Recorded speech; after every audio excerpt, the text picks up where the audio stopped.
This is C-SPAN's Lectures in History podcast.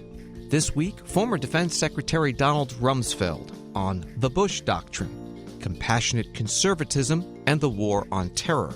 This class is from a course called The Conservative Intellectual Tradition in America, taught by Mallory Factor, international politics and American government professor at the Citadel. Well, Mallory, thank you so much for your kind words, and thanks to the Citadel for the invitation and the hospitality and the wonderful tour that I had today. It's an impressive institution. General, it's good to see you again, having served on the Joint Staff when I was there and with distinction.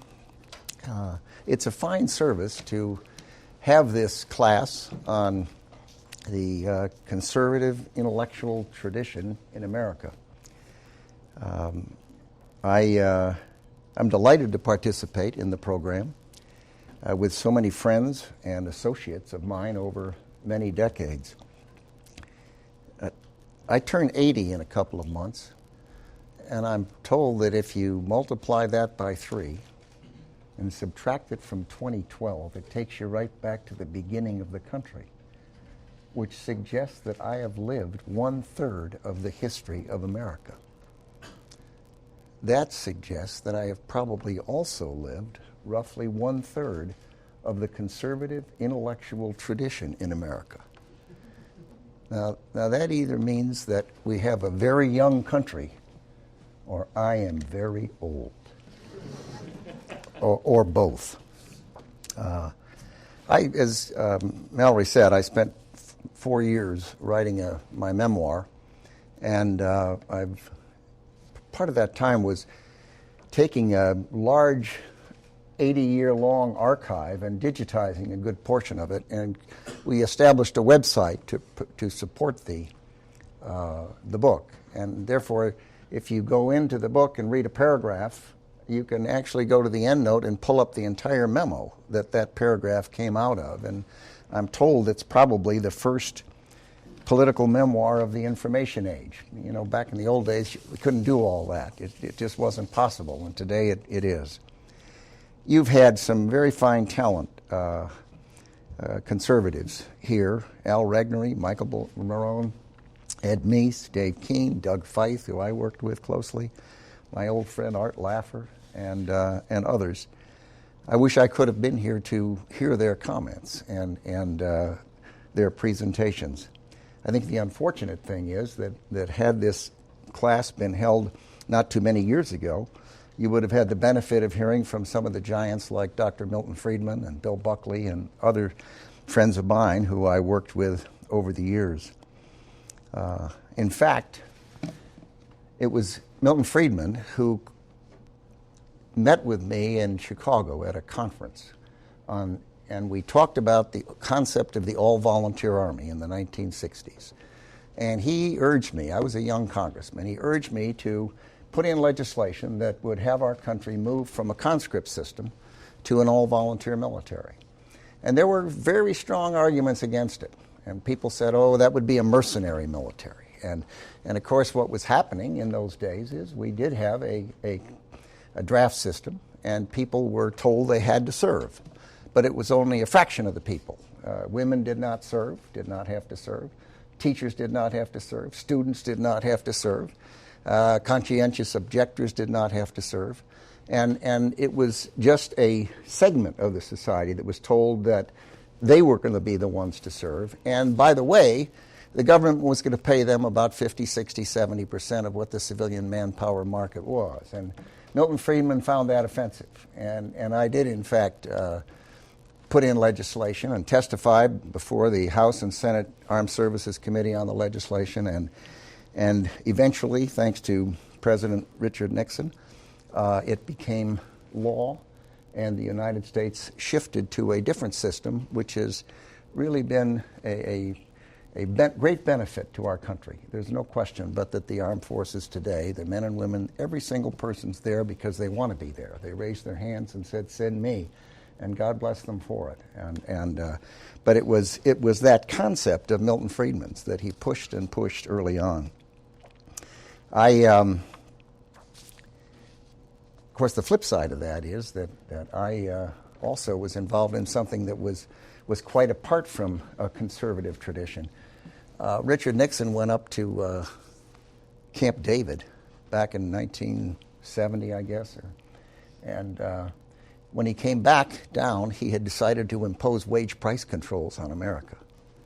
And I remember George Shultz came to me and said, Don, President Nixon and I want you to run the wage price controls for the United States of America. I said, but George, I don't believe in them. And George said, I know, Don, that's why we want you to do it, because it's such a bad idea. And sure enough, they were imposed, and what we did was try to manage them so they didn't distort our economy. So we would release a lot of the smaller companies.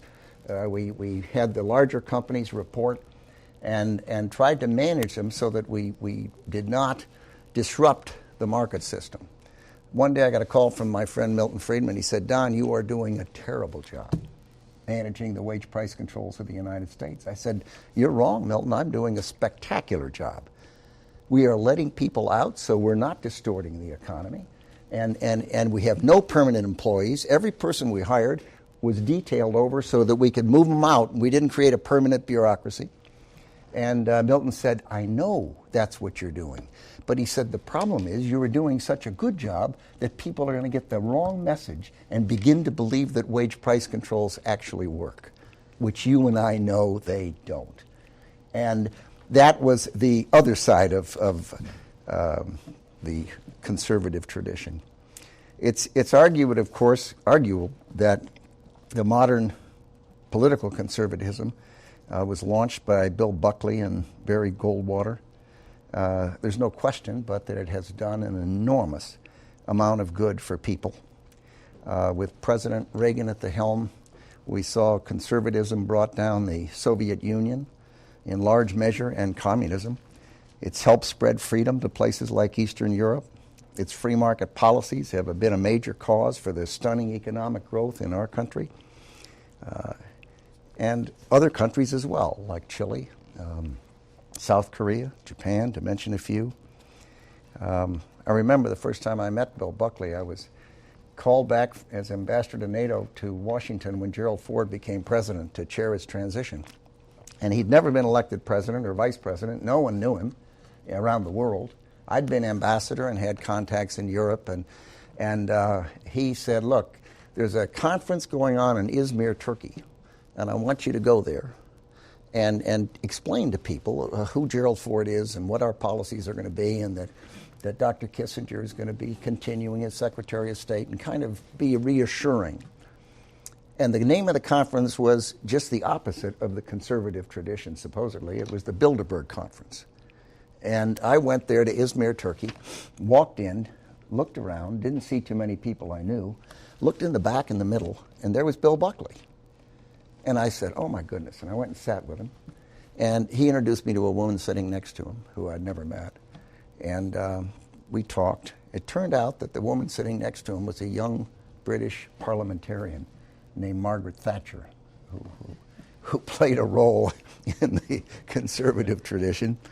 Years later, when President Reagan asked me to become the special presidential envoy for the law of the sea, he sent me around to Japan and to Germany and the Netherlands and England and France to meet with the leadership to try to talk them out of supporting what was called the seabed mining section of the Law of the Sea Treaty. And one of the stops was in London, and I met on 10 Downing Street with Mrs. Thatcher. And I started explaining to her exactly what this provision of the treaty would do. And I said, basically what it does is it creates an authority, quote unquote, kind of an Orwellian term. And that authority would be in charge of the riches under the sea.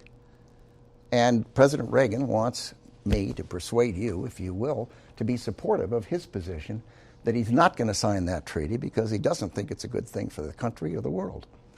And she looked at me and she said, Mr. Ambassador, that sounds to me like the international nationalization of 2/3 of the Earth's surface. And you know what I think of nationalization.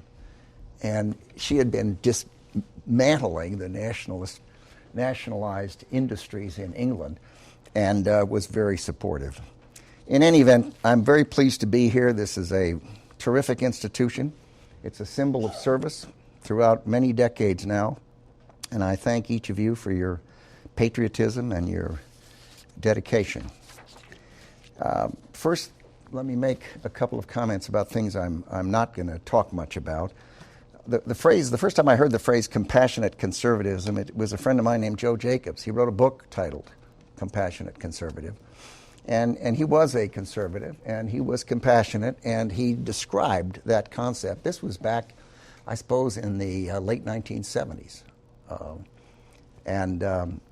He was a businessman who cared about the country greatly. He kind of talked about softening the edges of traditional conservatism, the image that Republicans might be indifferent to the plight of the poor, that conservatives might not be understanding of minorities and the importance of equality under the law and equal opportunity. He was a thoughtful person, and I know that this topic's been discussed before, so I'll not belabor it. Neoconservatism, my friend Doug Feith spoke here on that, and I'm sure many of you heard him. He is a very thoughtful, knowledgeable person, and I read his remarks and found them most interesting and instructive. That period of the Reagan administration and the Ford administration, the Nixon administration, we had this pressure for détente with the Soviet Union, and it was a theory that there were ways to find accommodations with the Soviet Union. And Richard Nixon and actually Lyndon Johnson began, and then Richard Nixon and Gerald Ford continued with Secretary of State Kissinger as the leader of that movement. The theory was not unrealistic. It was that you ought to be able to find some areas of accommodation, and if you're steely-eyed and careful, you ought not to compromise on something that you shouldn't compromise on. But by the same token, you might reach out, and see if you can achieve a relaxation of tension, which the word détente suggests.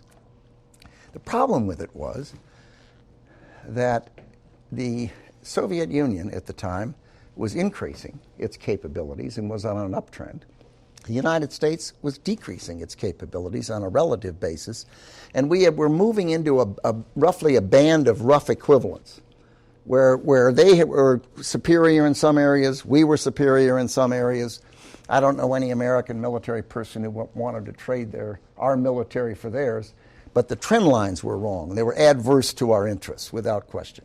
And there was a big debate in the United States about what they were spending as a percentage of their GDP on defense. And conservatives and neoconservatives, some people like Democrat Senator Scoop Jackson and others, stepped up and expressed concern about détente, as did I.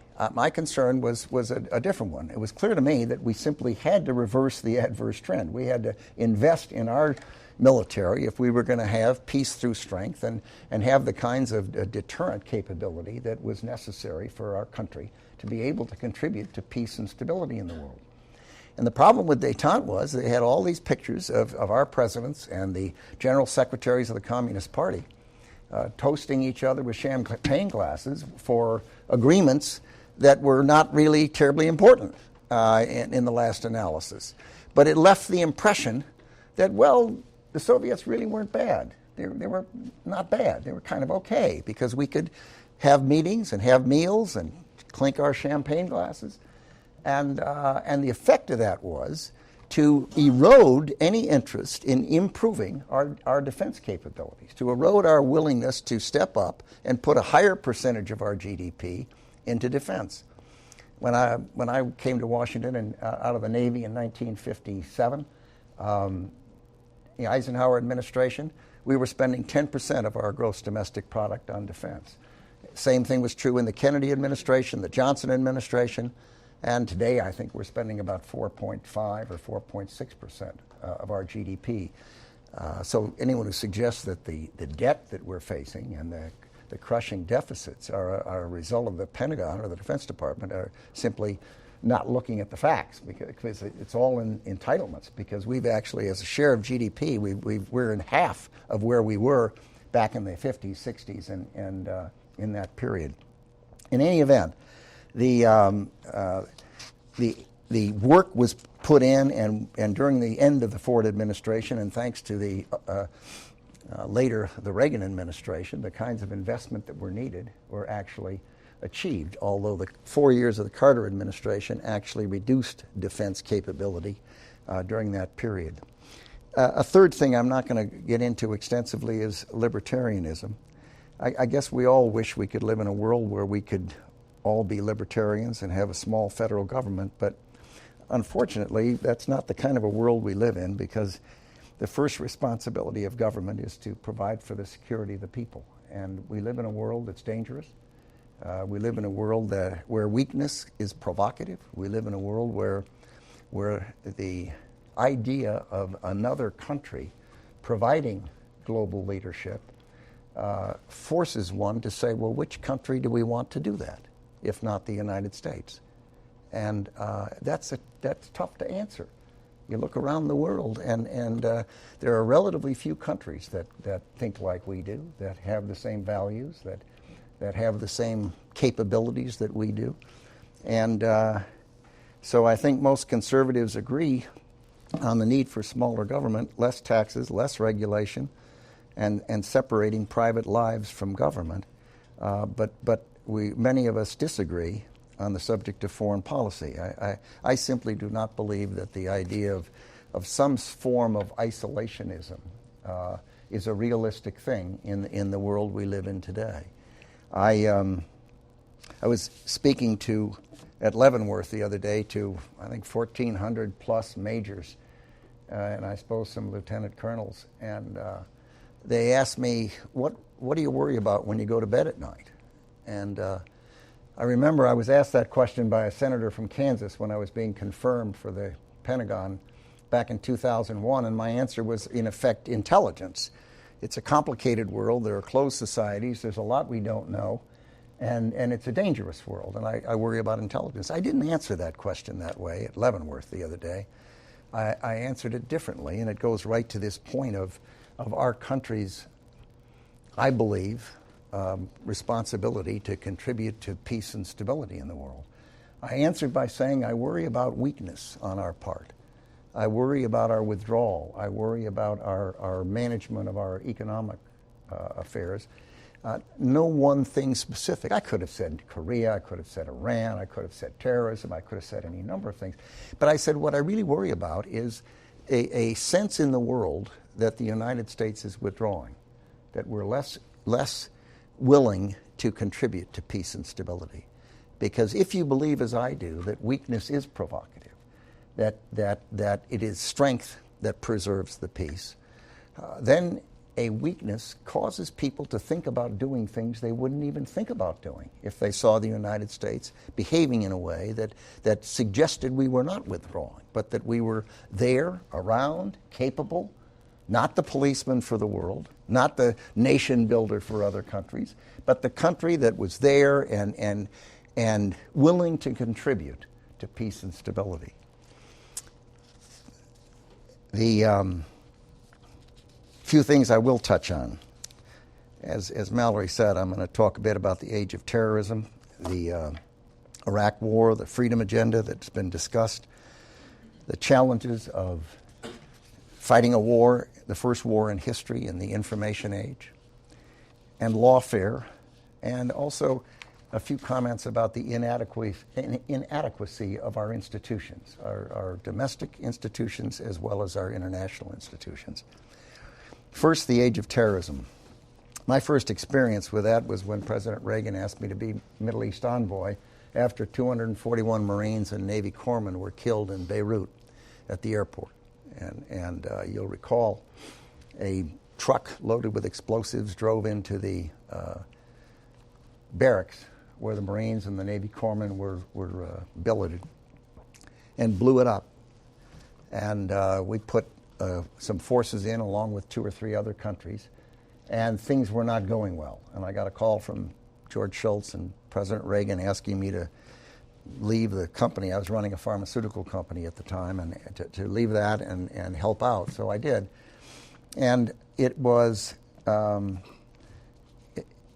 a new experience for me, who'd kind of served in the Pentagon during the Cold War, and here was something that was notably different than the Cold War. It was terrorism.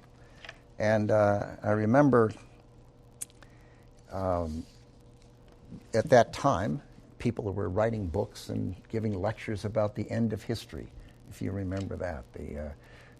The theory was that communism was kind of behind us, and I ended up speaking to the U.S. Army Association and talking about terrorism. And I said to them, look, as Lenin wrote, this is back in October of 1984, 17 years before September 11th, 2001.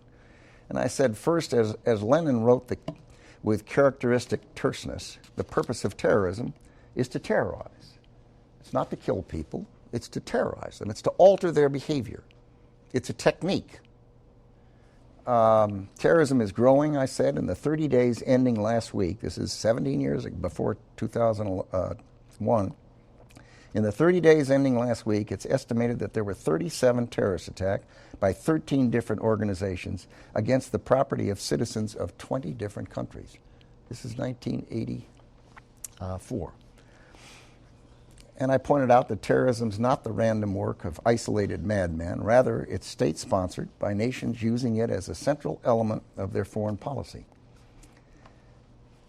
I went on to say that terrorism works.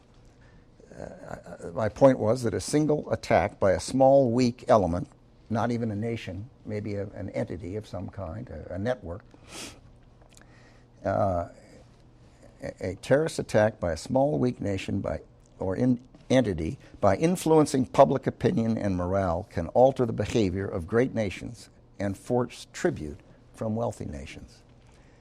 Unchecked, state-sponsored terrorism is adversely changing the balance of power in our world.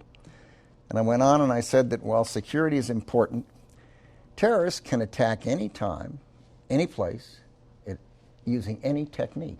And it is physically impossible to defend at every moment of the day or night against every conceivable technique. And that being the case, I went on to say that terrorism is a form of warfare, and it has to be treated as such. We can't think that we can defend against it. I watched what happened in Beirut. Truck goes into the barracks, kills 241. So the next day they put revetments around all the buildings, these concrete things around. So what did they do? Terrorists started lobbing rocket-propelled grenades over the revetments. So the next thing they did was the U.S. Embassy down on the Corniche in Beirut, they hung a wire mesh over it to bounce the rocket-propelled grenades off. Sounds logical. For every offense, there's a defense. For every defense, there's an offense. So what did they do? The next thing they did was they started hitting soft targets, people going to and from work. The point is, there isn't any way to simply defend. That causes anyone with an ounce of sense to say, that means you must go on offense. The only way you can deal with that problem is not to treat it like a criminal act where once it happens, you're going to capture the person and then put him in jail or punish him or, more likely, indict him in absentia because you can't find him. He's gone. And in any event, that is the lessons I came away with back in 1984. The election took place in 2000. Shortly before that, Governor Bush came and spoke here at the Citadel. And he talked about the future, and he talked about the need to bring the military, the armed forces of the United States into the 21st century, out of the industrial age and into the information age. And then came 9/11, a day that cast the shadow over the entire Bush administration. The attack on the seat of economic power in New York, the attack on the seat of military power in the Pentagon, and except for the courage of the passengers on the flight that was brought down in Shanksville, Pennsylvania, undoubtedly an attack on the seat of political power, either the White House or the Congress, the Capitol. And it was a day none of us will ever forget. The President of the United States properly recognized that the purpose of terrorism was to terrorize and to alter our behavior and to cause us to change the way we live. And he did something, made a decision that was notably different from our country's behavior through different administrations of both political parties in the preceding period. Decided that they had to go on the offense. And to use the phrase that was cited earlier, that given the lethality of weapons in this decade, the decade of after 2001, and the risk that it could be not 3,000 people killed, but 300,000, caused him to conclude that he had to declare a war on that and do everything conceivable, not to defend only, but to reach out and make everything that terrorists do harder. Make it harder for them to move around between countries, harder to talk on the phone, harder to get money, harder to raise funds through their financial networks, harder to find a country that would be willing to house them and be hospitable to their planning and training and launching of attacks on free people. In my view, it was the right decision. He was criticized for it because it was different. And that's understandable. And he put in place a structure over a period of a year or two, a structure that was designed to deal with a notably different set of problems than conventional war and the kinds of problems we'd basically faced in earlier periods. And it's hard for people to adjust to that, to understand different approaches. But it was a distinctly different approach. At the time, I should add, I think it was Johns Hopkins University had a group of people come in, mostly from the previous administrations, the Clinton administration and the Herbert Walker Bush administration. And they did an analysis that they ended up describing as dark winter, where they theorized the placing of smallpox in 3 locations in the United States. Major metropolitan hubs with air terminals. And within a year, it concluded, this independent study concluded that there would be more than 1 million Americans dead as a result of that. Not a nuclear attack, not a chemical attack, but in effect a biological attack. And not a complicated one, not something that takes a lot of money or a lot of skill sets. Imagine 1 million people. Imagine our country. If the goal of terrorism is to terrorize, to alter your behavior, imagine what the behavior pattern would have been in our country. There'd be martial law. You'd have people guarding their state boundaries to try to avoid. I mean, when I grew up, if you had smallpox or chickenpox or measles, they put a quarantine sign on your house. And you weren't allowed to go out. And no one was allowed to go in your house. This is back in the 1930s. Well, you can imagine the whole country doing that, petrified, because of the lack of protection against smallpox. And that was very much in the president's mind and in the people in government's minds, that danger, that 3,000 was a terrible, terrible event, but that 1 million, because of smallpox, and the relative ease of imposing that kind of lethality on our society by people, not armed countries, not major armies, navies, or air forces. And so the structure that the president put in place, mixture of things, the Patriot Act, military commissions, Guantanamo Bay, these military commissions were old. They've been going on in our country since George Washington. There was nothing really new about that. But the armed forces of the United States had experience managing detention of prisoners of war, people who wore uniforms, carried their weapons openly, had a command structure.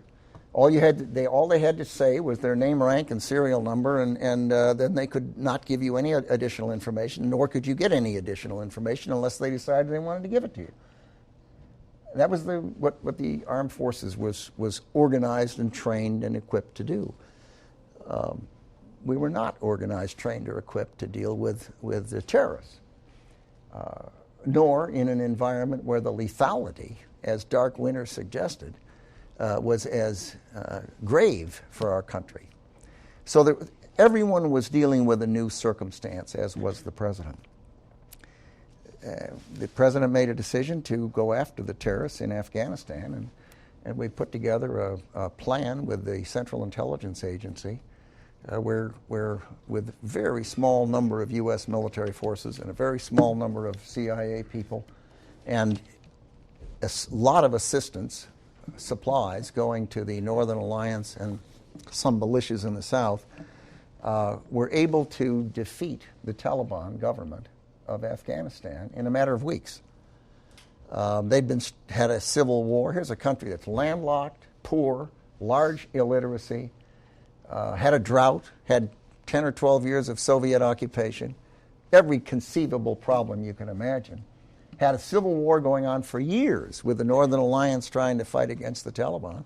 And in a matter of weeks, a handful of special forces people, supplies, and massive air power from the United States were able to achieve the defeat of the Taliban and chasing the Al-Qaeda out of the country. It was a country that was run by the Taliban, which was, I think, recognized by only 3 nations in the world as a legitimate government. They were using their soccer fields to cut off people's heads instead of play soccer. The women weren't allowed out on the street without a male member of their family. They weren't allowed to see doctors because they weren't allowed to go to school or become doctors, and they couldn't go to a male doctor.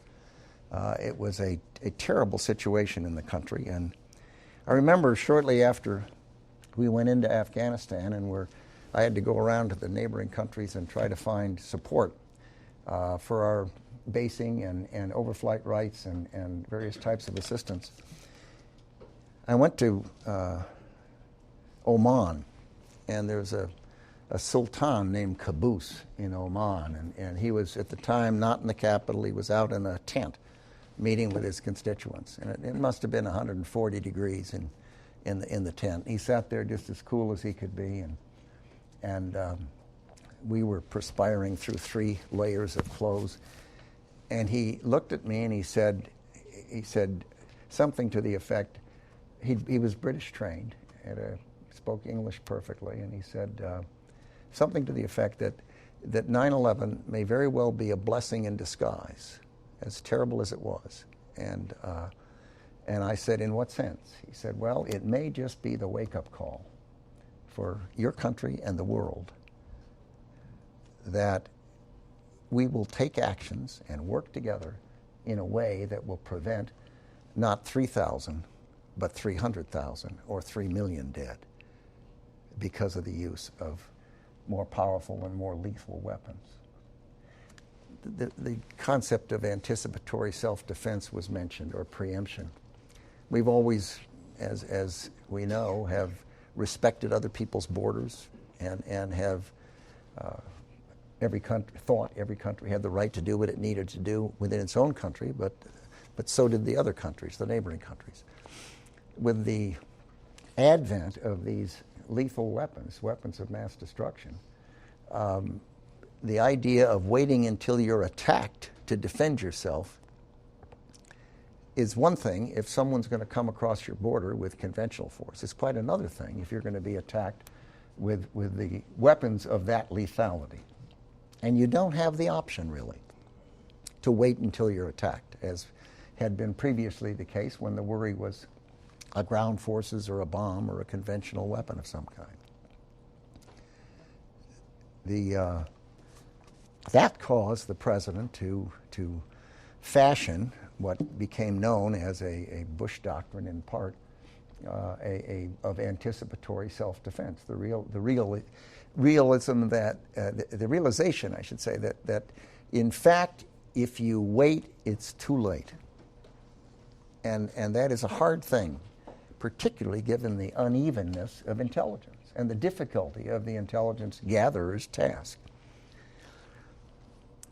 Another problem that came up was the problem of language, and words matter. If you think about it, the war on terror is a phrase. It's, in my view, and I told the president this, not perfect.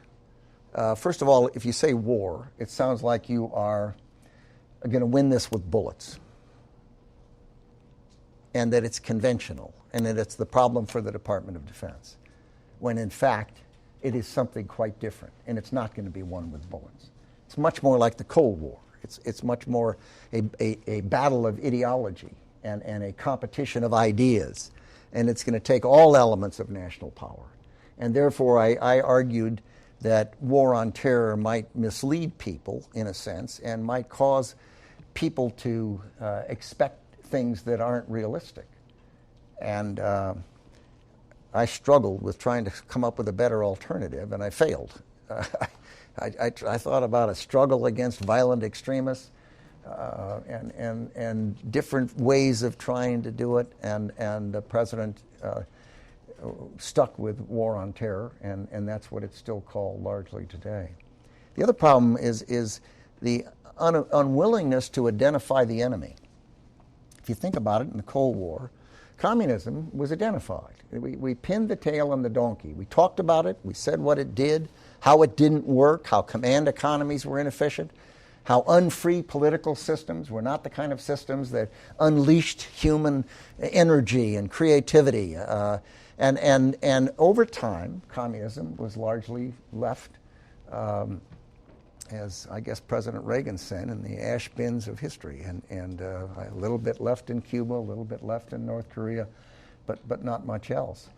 I worried that we weren't pinning the tail on the donkey. We weren't calling it what it really is, and it is an element of the Muslim faith of zealots and fanatics and extremists and Islamists, and that is what it is. And we were scared to death in the administration. Someone asked me one day, what kind of a grade do you give the Bush administration on the use of words and language? I said, well, I'm an easy grader. I'd give them a D.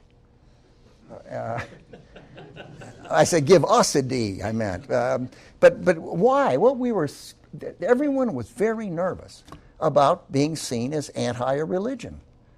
And that's understandable, because nobody is anti-religion, and an enormous fraction of the people on the face of the earth are Muslims.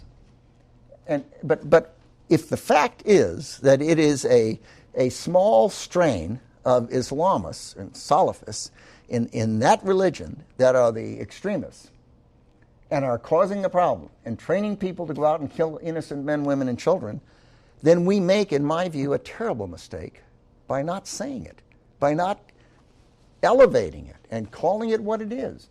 And once you do that, I think it gets clear that we're not going to win that battle of ideas. That battle of ideas ultimately is going to be won within that faith. And we have to figure out how all of the elements of ours and our allies and friends around the world can deal with this threat to nation states. And that's what it is. It is a threat to nation states. The idea of imposing a caliphate and imposing that narrow set of views and behavior pattern on the world is something that has to be resisted.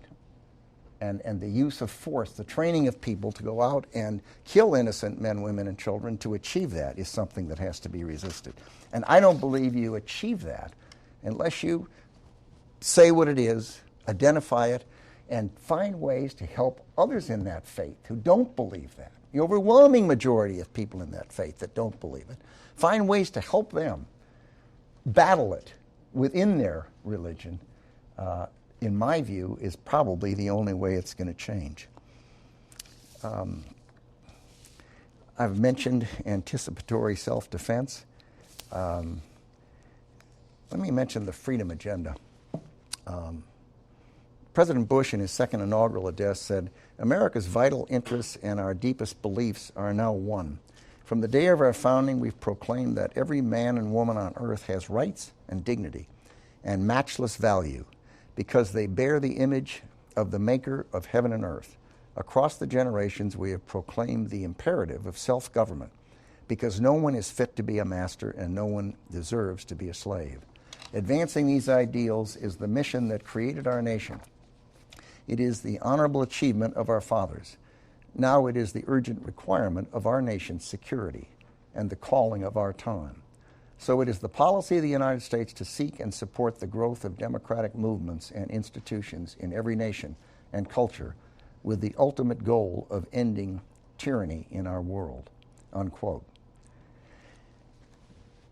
That's a big order.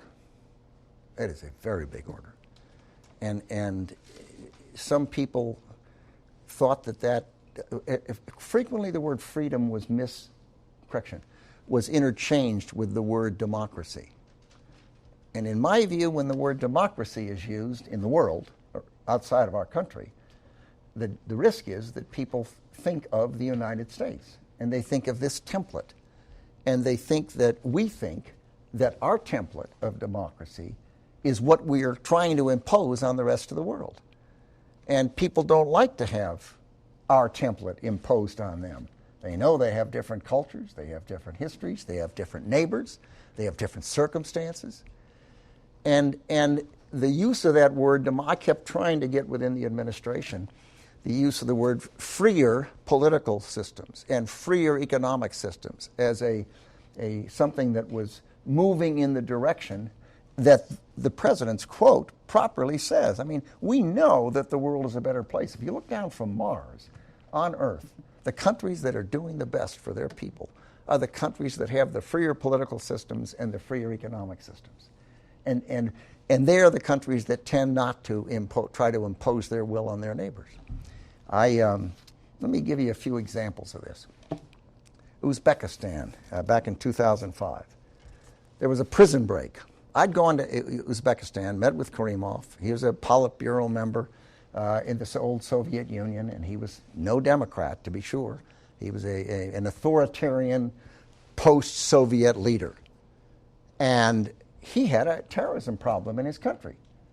There was an Islamic movement that was anti the government and operated in that region. And there was a group that stormed a prison and released all the prisoners in Andijan. And the government stepped in and put that down. When I met with President Karimov, he agreed to let us use his base to put in our special forces people in Afghanistan. We operated there. He was cooperative. We had overflight rights. It was enormous advantage to deal with a landlocked country. We couldn't get in there from the sea. We had to have that kind of cooperation from somebody, and particularly a country on the northern border of Afghanistan. And he was catching the dickens from Russia. Russia puts pressure on all those Central Asian countries, so does China, and it makes their lives very difficult. So he stepped out and agreed to be of help. The United States, with our non-governmental organizations and our human rights groups, saw the Uzbek government put down the people who had gone into the prison and released all those prisoners, and became judgmental without the facts, in my view, and said that there should be an international investigation, and the implication was that the Karimov government, the Uzbek government, had behaved in a manner that was inconsistent with human rights. I knew I didn't know the facts. I wasn't on the ground. But I do know what the result was. The result was that the president of Uzbekistan, Mr. Karimov, threw us off the base. He said, "Oh, we know who our friends are," and he went back to Putin. Now, why do I make that point? I make the point because if this is good, how we are, that's the theory, our judgment is, if we're like us is good, and this is bad, unlike us.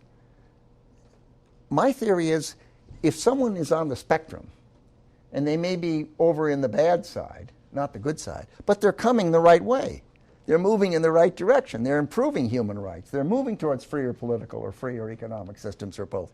That's a good thing, and we ought to encourage that. Instead, we stuck a stick in his eye, and he went right back the other way. So we disadvantaged the United States from a security standpoint. And by the same token, we disadvantaged the United States and the people of Uzbekistan by sending him back and not keeping the forward motion with respect to human rights and freer political and freer economic systems. So it's a matter of how you look at it. Now, the reason I come to that conclusion, and it's not the way people mostly look at things in the world, the reason I do is because if we're good, we weren't good.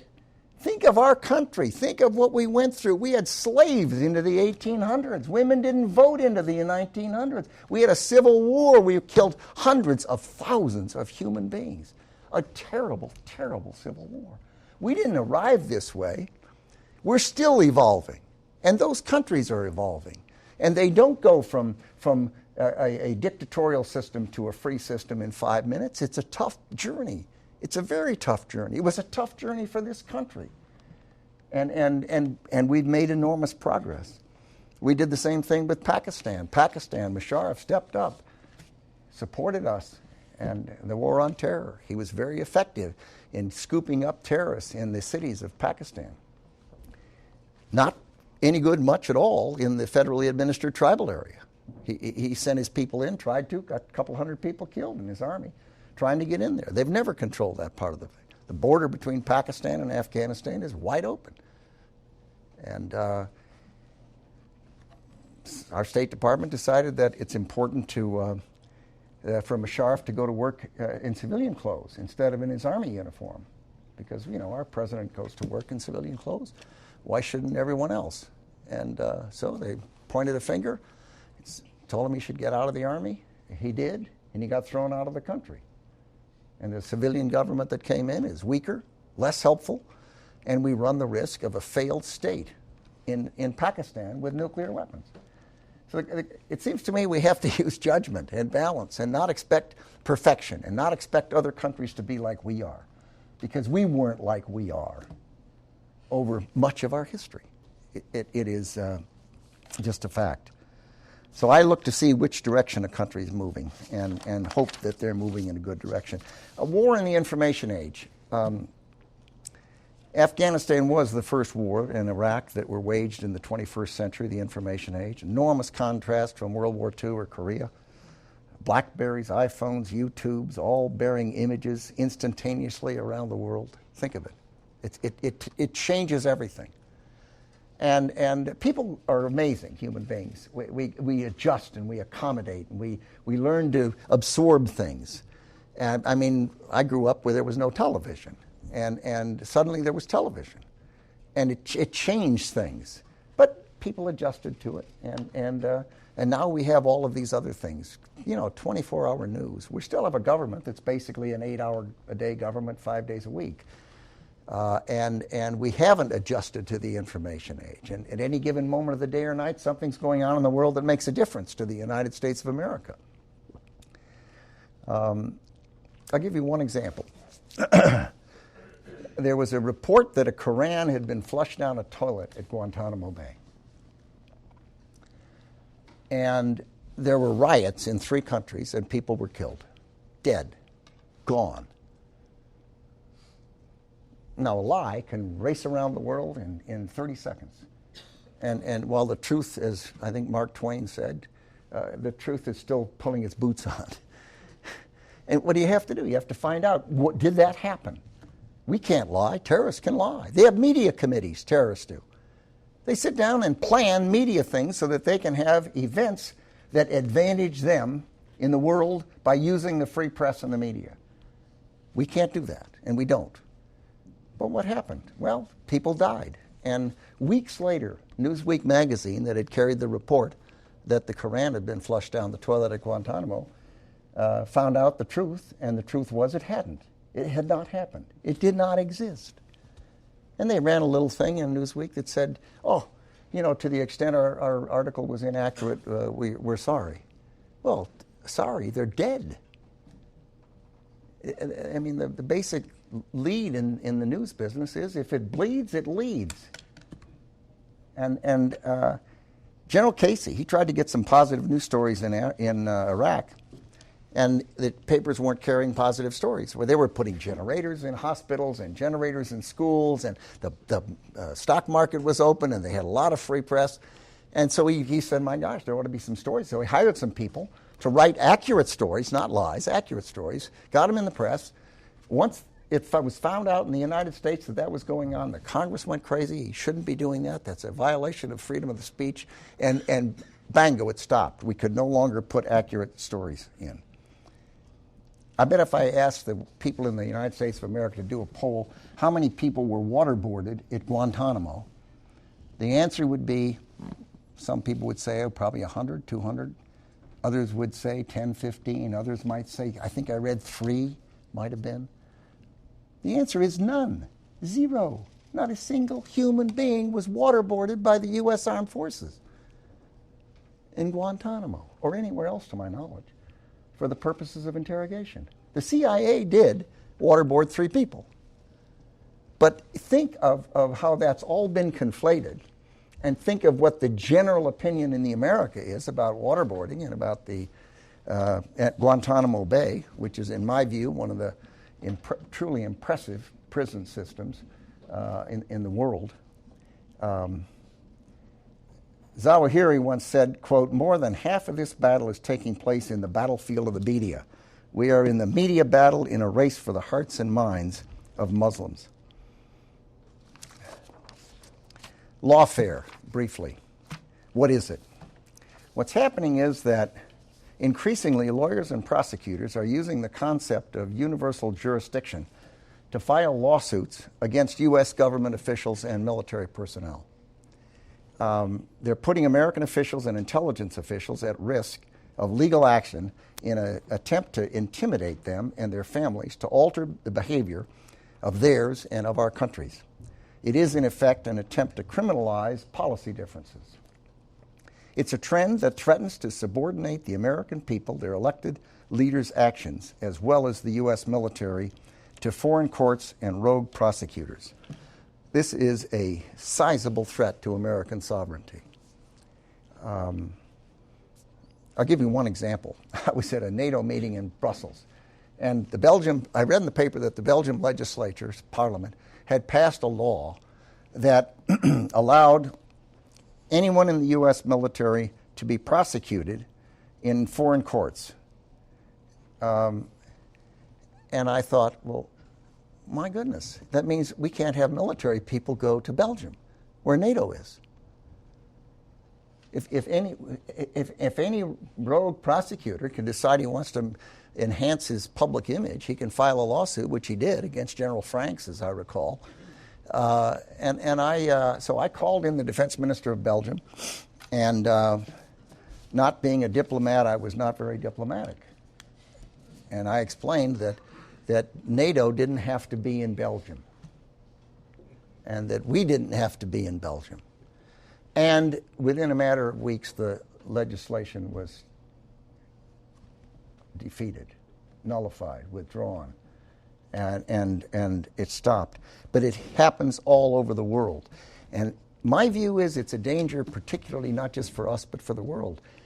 Think of the contribution our military made in the tsunami in Indonesia years back. Think what we did with the earthquakes that took place in Pakistan. Our people went in and did a superb job, humanitarian job. Anytime the UN or the OAS or any international organization has to deal with the humanitarian crisis, they come to the Department of Defense, the United States of America, and they want help, and we give it. We wouldn't be able to do that if this universal jurisdiction continued. We wouldn't want to send our military people on humanitarian missions if they were going to be prosecuted in rogue courts all over the country, all over the world. So it is something that it seems to me, even President Obama, who apparently is personally authorizing drone strikes, potentially could be vulnerable. And I think people ought to think about it. It would inevitably lead to isolation isolationism on the part of our country, and that would be a terrible, terrible thing for the world, in my view. Last, a few words about our institutions. At the inflection point of the end of World War II and the beginning of the Cold War in the Truman administration, most of the institutions that exist today were fashioned. Here at home, the Defense Department, the CIA, the National Security Council, internationally, the World Bank, the IMF, North Atlantic Treaty Organization, the United Nations, all of those things happened in that period. And they have been serving us in varying ways over the decades since. We reached the inflection point at the end of the Cold War and the beginning of the information age in the 21st century some time back, and we have not stepped up to adjust those institutions to fit the 21st century. And we need to. They are not working well. They are rusty. And NATO's made some changes. It's been enlarged. The Defense Department made some changes with Goldwater Nichols. I mean, in the old days, you'd build Bolding Air Force Base right next to Anacostia Naval Base, Naval Air Station, 2 naval air stations within 15 seconds of each other. Mindless, just mindless. Separate runways, separate hangars, separate air controllers, separate security. It was the dumbest thing in the world. Thanks to Goldwater Nichols, much greater extent, we're creating a joint force and achieving a leverage that's critically important.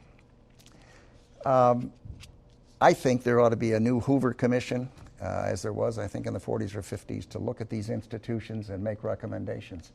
The problems we face in the world are not problems that are going to be solved by one nation.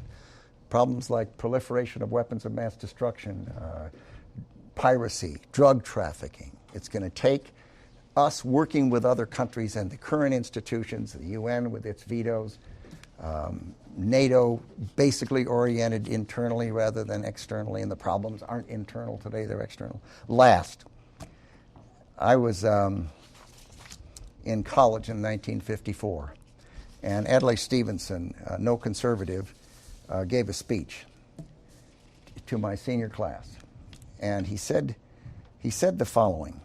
He said, "The power for good or evil of this American political organization is virtually beyond measurement. The decision it makes, the uses to which it devotes its immense resources, the leadership it provides on moral as well as material questions appear likely to determine the fate of the modern world. You dare not withhold your attention. If young Americans do not participate to the fullest extent of their ability, America will stumble, and if America stumbles, the world falls." It seems to me that those words are as true today as they were then. Thank you very much.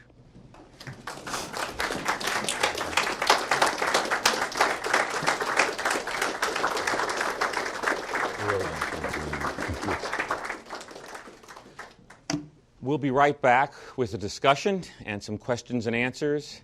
This is Conservative Intellectual Tradition in America here at the Citadel in Charleston, South Carolina.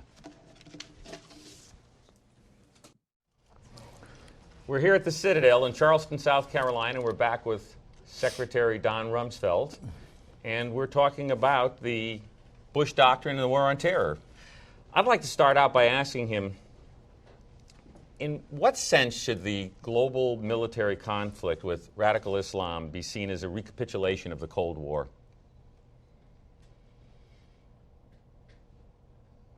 I don't usually use 5-syllable words like recapitulation. But okay, how do the lessons apply?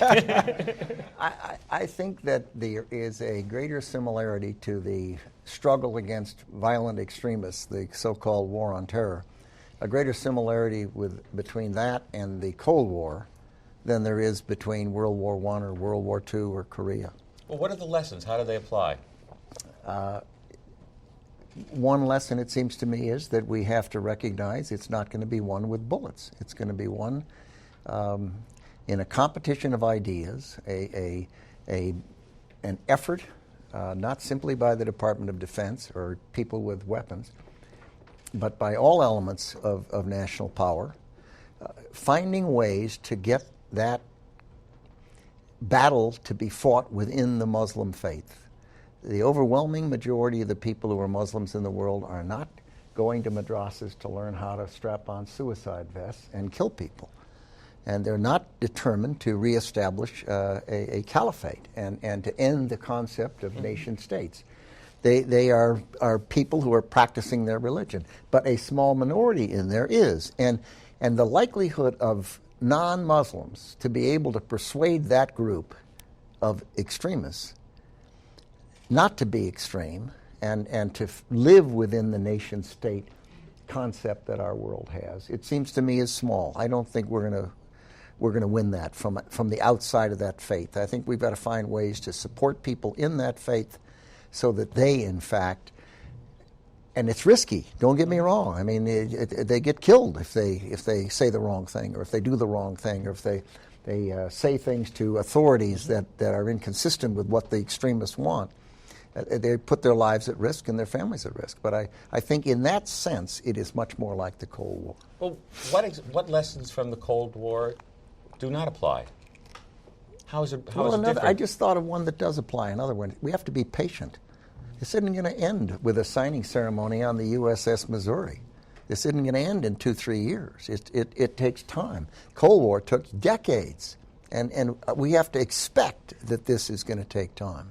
I don't mean hot warfare is going to take decades, but dealing with that problem of terrorism is going to take decades. In what ways doesn't it apply? Well, it's not conventional. I mean, each was unconventional and asymmetric, and something that is quite different than what we're comfortable with, and what the Department of Defense, for example, is basically organized, trained, and equipped to do in large measure. Cadet Mellon, first question from you, please. Sir, you seem to make an argument for compassionate conservatism and a larger federal government, and you said that we can't be libertarians because we need a large defense. What's wrong with a small federal government with a large defense, and can a libertarian have a large defense? I think you misquoted me. I don't think I said I favored a large government. You said that we couldn't be libertarian because it wouldn't make sense, something along those lines, sir. No, you're misquoting me. I said I think all of us, a great many of us conservatives, like the idea of a smaller government and less, almost my precise words, less regulation and less government involvement in our private lives. However, there are people in that category of libertarians who favor a more modest and smaller defense capability and a more isolationist approach for the United States. And my point was, I don't believe we can afford to be isolationist in this world. I think it would be a more dangerous world if the United States were less involved and contributing less to the peace and stability, and had a weaker deterrent and less ability to dissuade people from engaging in the kinds of adventures that they would avoid were the United States seen as capable, engaged, and contributing to peace and stability. Next question. Mr. Faust. Earlier when you were speaking, you mentioned that it's a... Well, this is not fair. He's got computers. He's sitting there reading. I can see it, Mr. Secretary. There's cartoons on it. Exactly. That's a relief. Okay. But earlier you mentioned that you said that it's a battle of ideas, referring to the war on terror and similarities to the Soviet Union. But if that's the case, then shouldn't we be worried less about going to war and preemptive strikes and those measures, and working more on soft power and focusing inward on America itself? So that way we'll be a country that people want to look up to and want to be like, because we're suffering from a lot of, I'd say, maladies right now that make other countries say, well, that doesn't seem to be working. Well, you use more or less. I would recast and respond this way. Diplomacy and military power go hand in hand. Not the military power necessarily to be used, but to exist. And you can have a country without any military capability do all the diplomacy it wants. And not many people are going to listen. And it seems to me that we have to recognize that soft power alone is not impressive, and certainly military power alone without diplomacy is mindless. You need to use the two together, and I don't mean use the military power, but have the military capability for your diplomacy to be persuasive. I mean, you don't see what in the newspaper day after day what. I'm not going to mention any countries, but I could list probably 50, 60, 70, 80 countries, what they think. Why? Because it's not relevant to us or to the world. It doesn't affect the world. What affects the world are countries that are factors, that are political and economic and militarily capable. The task is to have those two in close connection and effective, and I think it would be a misunderstanding to assume that diplomacy alone can accomplish a great deal. I'll give you an example right now. I mean, it would not take a genius to have a status of forces agreement in Iraq. We don't have one. Diplomacy didn't get us one. We can't have our forces in a country without a status of forces agreement of some kind in any continuing basis. Now, I'm one who does not believe that this country has the ability to go around and nation build. I think each country's different. It has its own culture, its own history, its own neighbors, its own experiences. And they have to do that. What we can do and have done in places like Korea and Japan is create a circumstance so that they can build their countries. And they, in the last analysis, have to do that. The other thing about your question that worries me is this. You say other countries don't respect us or something to that effect, that people see problems with us.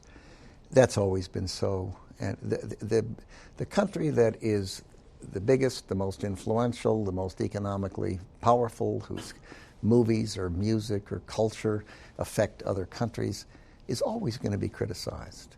And I think the mistake is for Americans to think that people who point their finger and say we're not perfect are correct. We're not perfect.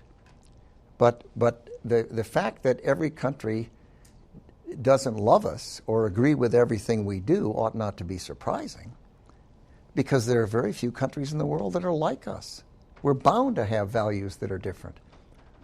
And I happen to think the values we have are good ones.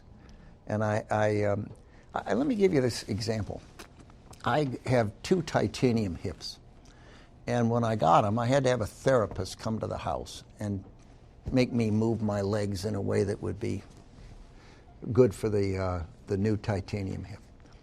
3 days later, I was finished. I knew how to do it, and I could do it myself. I said, thanks. He said, can I say something personal? And I said, sure. He said, I don't think you Americans appreciate your country. He said, I come from Nigeria.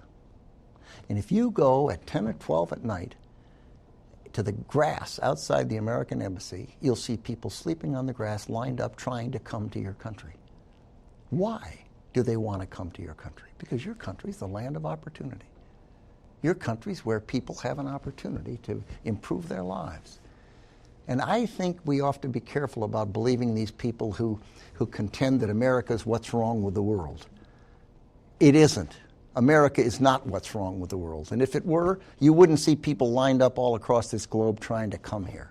And they are trying to come here, and with good reason, because it's a very special place. I'm going to shift gears for a second and ask you to take a look at the current military state of affairs in Afghanistan. And I'm going to pick up a few other countries after that. But we'll start with Afghanistan. Can you assess what's going on there? No. I'm out of date. I've been out of the Pentagon 6 years. I haven't talked to any of the military commanders, the recent military commanders. I've talked to enough people who've been in important jobs and I thought they were current and weren't, and I'm not inclined to make the same mistake. I will say one thing.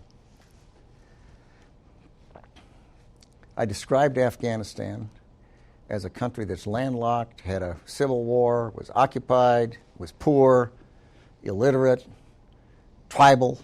Mm-hmm. And what have they done? Since 2001, they've placed in power Karzai. Not because he was strong, but because he didn't have his own militia, largely.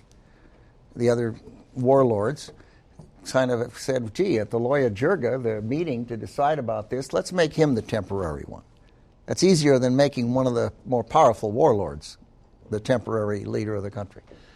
So then they fashion a constitution, and then they vote on the constitution. And then people who'd left Afghanistan a decade, 2 decades earlier start coming back. Over 1 million refugees returned to that country. Problem was, you look around where there's a piece of construction going on, and what's happening is most of the people working there aren't Afghans because they're not literate. They don't know how. They don't have the people that are trained electricians and trained pipe fitters and trained to do these things. So they've got a difficult situation. They've got a whole generation of women who weren't allowed to go to school or to learn. So Karzai's in there, and here's a country that's not known for having a strong central government. It's tribal, mm-hmm. with open borders, with tough neighbors. And what do? Well, unfortunately, in my opinion, our government, leaders in our government, started trashing Karzai publicly. Now, is he perfect? No. Are we perfect? No. Did he do everything we want? No. Is there corruption in the government? Yes, someplace. Is there corruption in our government? Yeah, we have congressmen and governors go to the slammer. So people started publicly pointing the government and saying corruption, even though I know of no evidence that says Karzai's personally corrupt. Second, they expect him to behave as a strong central government, which the country has absolutely no history of. They publicly criticize him and weaken him. Now, think of yourself as a politician.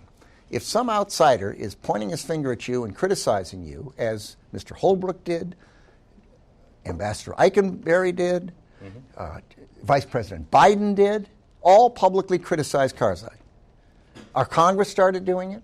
What do? You defend yourself. That's what Karzai's doing. So we start saying things back. And it's tit for tat, this for that. And what have we accomplished? What's happened to private diplomacy? And where if you got a problem with somebody, go in and talk to him about it. But you don't go out in front of his country and criticize him publicly. And I think we have mishandled the Karzai government. He is the elected leader of that country. Does the country behave like we do? No. Is he perfect? No. But is he the person that was selected by those people? Yes. Does he do a pretty good job? I think so. Is it a tough job? I mean, he came to me once and said, look, he said, I've got a warlord that won't do what I want. And I want to be able to tell him that U.S. military power is going to support me if he doesn't do what I want. I said, no way. I'm not going to have you throwing around U.S. military power. That's up to the American people. I went back to the National Security Council. We had a big debate and discussion. Some people felt, yes, you should assure him that our military power will stand behind him. I said, well, I don't think so. The president ended up agreeing with me. I went back to Karzai. I said, look, here's the drill. You better start acting like Mayor Daley in Chicago. You better find those warlords who want something, whether it's patronage or they want the potholes in their streets fixed, and be political. Work with them and get them to do the things you want by using the power you have, which is not total. You don't have total power. Nobody does. And he said, okay. And he tried, and he did. He ended up bringing some of those people into the parliament and into his cabinet, and playing this off against that, and being political, which is what a political leader has to do, unless you're an authoritarian. And but I think publicly criticizing an elected official drives him away and forces him to say things that causes our Congress to point with alarm. Look what that man is saying about us and our country. Isn't that terrible? Well, why is he doing it? He's doing it to defend himself politically in his country. Now, that isn't the question you asked, but that's the answer I decided I wanted to give. It's a good answer. How about the political state of affairs in Iraq? Can you comment on that? Sure. Briefly, it's imperfect. The country was used to Sunni rule, a minority sect in the country. The Kurds pulled away and kind of operated semi-autonomously in the north. The Shia has the largest population and had not been in the driver's seat. Once you had an Iraqi constitution drafted, once you had an election under that constitution, majority rule, the Shias took over. There was a fight within the Shia sects and elements. And in this recent election, the man who got the most votes didn't get the job, Alawi. Maliki got it. He was able to stay in. He has a very tough job, just as Karzai has a very tough job. And it's easy to look at it from outside and say, oh my goodness, why don't they do this, or why aren't they more like we are? I have no idea how I would behave if I were in Maliki's shoes, but he has a big problem assuring the Sunni element in the country and the Kurds that it's in their interest to stay as part of that government and not break off and divide that country into pieces.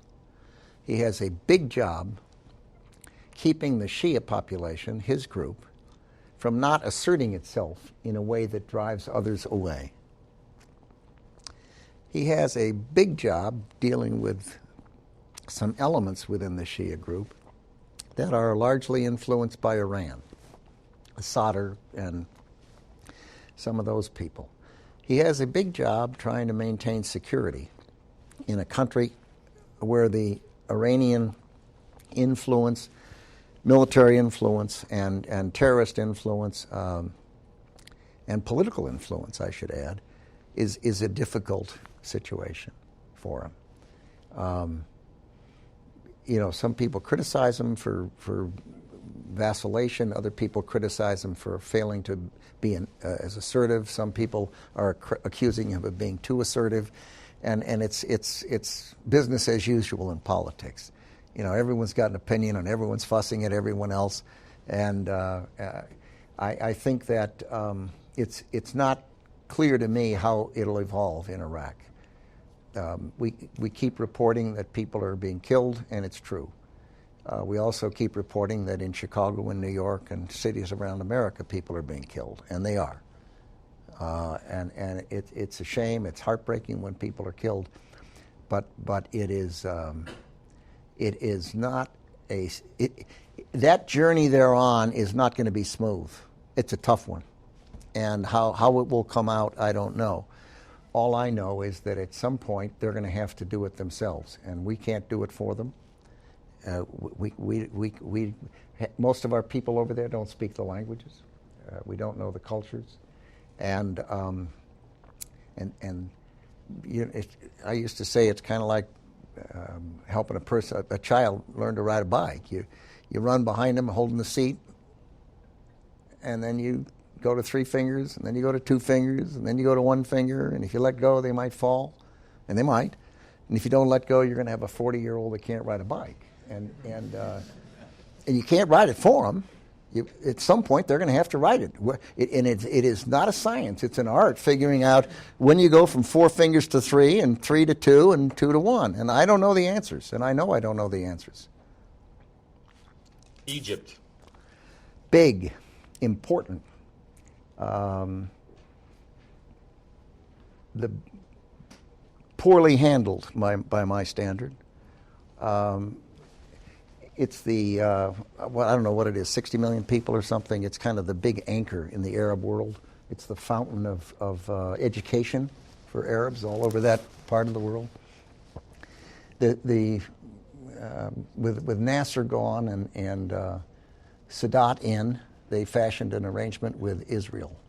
And Sadat had the courage to go to Israel and sign that, and he ended up getting killed by the Muslim Brotherhood eventually. The Mubarak came in, Air Force pilot. Nothing against the Air Force pilots. He wasn't a Navy pilot, but no one's perfect, right? Air Force pilot, and he's been in there a long time. You can sit back and say, gee, shouldn't he have moved faster to move towards freer political and freer economic systems so that turmoil under him wouldn't have bubbled over so fast and so furiously. Where are we today? Well, where we are is that he was thrown out, and the impression in the Arab world is that if you're a friend of the United States, don't count on the United States, because the feeling is we threw him under the truck. That our government, our White House, said, he's been there too long, and so forth. That's the impression in the Arab world, which makes other friends of the United States step back and wonder, gee, are they allies and friends or aren't they? The Salafists today, along with the Muslim Brotherhood, control, I think it's 73% of the parliament. I could be wrong by 3 or 4%, but that's good enough for government work. What does that mean? Well, you have, I'm going to guess it's 60, 70% of the men under 40 are probably unemployed in that country.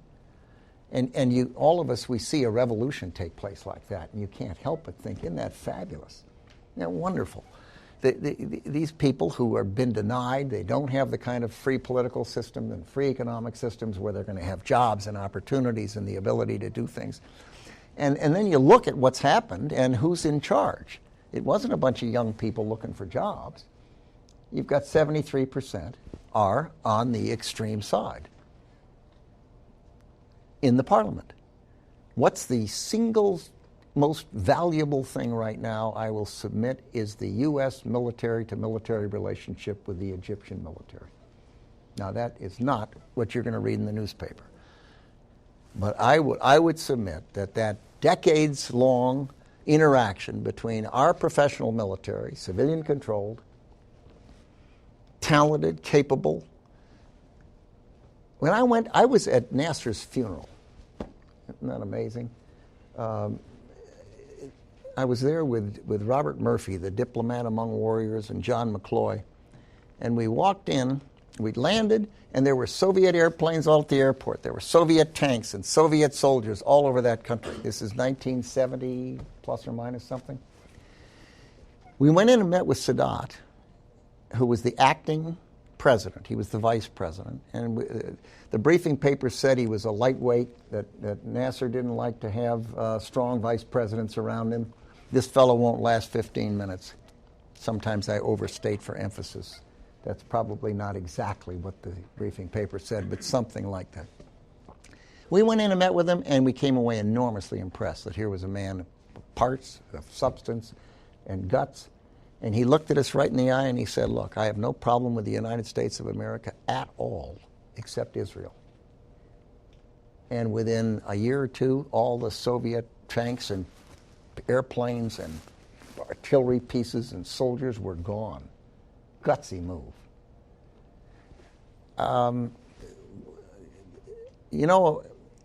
We look at the revolution and we think, isn't that terrific? And then it starts sorting out and you see it's not so terrific. Why is that? Well, the reason is you've got a whole bunch of people that are illiterate. You've got a whole bunch of people that are unemployed. And the way I look at it is if you got 3 or 4 people coming down the elevator at night, they walk out in the street, 3 of them don't know what they want to do, and 1 of them wants to go to the movie. They go to the movie. And by golly, in Egypt right now, the ones who know what they want to do is the Muslim Brotherhood and the Salafists. And they may only represent 10%, but by golly, they got 73% in the parliament.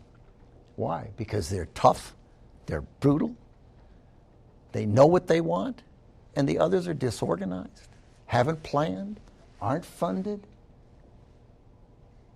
So when you see what's sweeping across that part of the world, you go into Morocco today, and you'll see a lot of headscarves. You see probably, compared to 5-10 years ago, enormous change towards that approach in their country. You look at Libya, it's unclear where that's going to be. You look at Tunisia, it's unclear where that's going to be. And the problem is, as these turmoil takes place, the people who are best organized and know what they want are the people that probably are the least likely to move those countries towards free political and free economic systems. And Egypt is important, and the Gulf are important. They're vastly more important than any other pieces of it. You mentioned Libya and you mentioned Tunisia, but you didn't mention Syria. Could you comment on Syria? Well, it's of a kind. I mean, here you've got the country that works closest with Iran, that contributes the most to terrorism acts against the United States and against the free countries, that is causing the most difficulty in Lebanon, that a country that would be vastly better off if Assad, and he's a member of the Alawite sect, very much a minority sect in the country. If he weren't there, one could readily say the world would be a better place if Assad weren't there. But you can't say that because you don't know what you're getting. What are you replacing him with? If you're replacing him with the Muslim Brotherhood and Hamas and Hezbollah type people, extremists, then we're not their neighbors. Israel's their neighbor. I mean, if you want to know the answer to that question, I'd ask the Israelis. What would they rather have? Assad, as bad as he is, as harmful as he is, as poor a neighbor as he is, or what might replace him? And I don't know the answer to that. But it's hard for me to say that the world would not be a better place with Assad gone, because he and his father have contributed to a lot of American deaths and a lot of terrorist acts around the world. And but whether who knows? I asked an expert on the region not too long ago, and he said he's going to be in there longer than we think and less than he thinks. So, Cadet Salmaska, I saw your hand up. Sir, you mentioned earlier that... Are you going to ask an easier question, Matt? Yes, sir, I promise. No computers. But you said defense spending used to be 10% of our GDP, whereas today it's a mere 4.4%, I think. Something like 4.67 maybe. Okay. With the looming budget deficit of, I think it's 15 point something trillion now, eventually going to hit crisis mode if it's not dealt with within a few years. How tough a sell is it going to be that we need to maintain defense spending as it is, or we ought to even increase it? Yeah, well, they've already cut some $400 billion announced over the decade. They've announced a second $500 billion, so you're pushing $1 trillion. And you could abolish the Defense Department and not balance the budget. I mean, it isn't where the problem is. The problem is in entitlements. If we've gone from 10% of GDP down to 4+% of GDP going for defense, the idea that the Defense Department's the problem of the debt and the deficit is just gross misinformation, misunderstanding. It isn't. Now, is there waste in the department? Sure, my gosh, any big bureaucracy is. I mean, if you want to do something in the Department of Defense, I don't know what we've got in there now, but somewhere between 800 and 900,000 civilian employees, I'm guessing. We have 10,000 lawyers in the Department of Defense. Where's the gasp? 10,000 lawyers in the it's amazing. It's kind of like Gulliver. Probably most of you people never heard of Gulliver, but Gulliver was a great big guy, and the Lilliputians were very little people, and they put little bitty threads over Gulliver, and no one thread bothered him, but in the aggregate he couldn't get up. Imagine 10,000 lawyers. But with the civilian employees, a lot of wonderful employees, don't get me wrong. But if you want something done in the Department of Defense, you go to a military person. Why? Because you can bring him in and send him away when the job's done. You can bring him in, and if he doesn't do a good job, get somebody else. The alternative is go to a contractor. Sign a contract, bring him in. Contract ends, he goes out. You can't do that with civilian employees. They're there forever. You can't hire them fast. You can't fire them fast. You can't move them around. Civilian managers have 4, 5, 6, 7 different personnel systems they have to manage in one department. It is the unions have control of the civilian population in that department to the point where people, if they want something done, go to a military person or go to a contractor. Now, is that waste? You bet. There's waste in there. How much? I don't know. Is there other waste? Of course. And there are billions of dollars that can be saved. My recollection is there's something like, just while I was there were about $12 billion in congressional add-ons that were put in that we didn't want for things that had nothing to do with the Department of Defense. When I was there, I decided to rebalance our forces. And we still had Air Force capability in Iceland. Now, they were there to track the Russian bombers. What were they called? Bear bombers? Bears. And we were spending $233 million a year in Iceland to have our, this is 2001, 2, 3 in there, to have our aircraft working with NATO to keep track of Soviet bombers. The Soviet Union had been gone for a decade. And they were still there. It took me 3 or 4 years to get it done. Resistance from NATO, resistance from the State Department, resistance from Iceland. We wasted $1 billion while I was trying to get them out of Iceland. Everyone agrees that you need change, and nobody wants to change. I canceled the Crusader artillery piece, and the outcry was unbelievable on Capitol Hill, in the artillery, in the Army. Can you imagine at the beginning of the War on Terror any worse name for a weapon system than Crusader? It took 2 of our largest cargo airplanes to move the dadburn thing anywhere with its ammunition and its crew. Today, you ask, I don't know a single, even an artillery person. We put the money, most of the money, into precision weapons.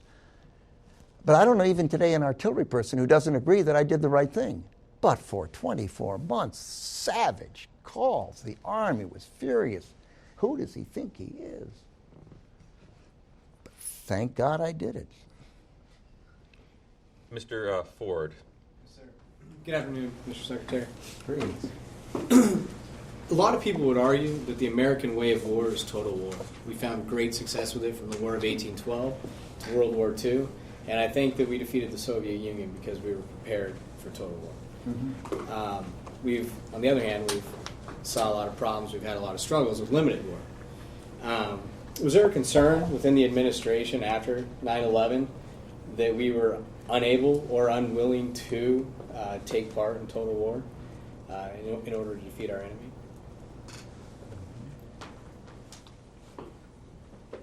Well, the total war works, has worked, does work in a conventional environment. And anything short of that's unwise. Trying to define what total war is in an asymmetric situation is very difficult.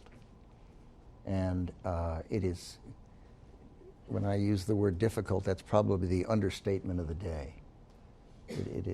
There isn't a leading edge of the battlefield. There isn't an Army or a Navy and Air Force to go out and be defeated. These people don't operate in the open, they operate in the shadows. They send women and children with suicide belts in. So what do you have to do? You have to find their sources of money, You have to find the countries that are hospitable to them and persuade them they ought not to be hospitable to them. And you have to recognize that for every offense there's a defense, and for every defense there's an offense.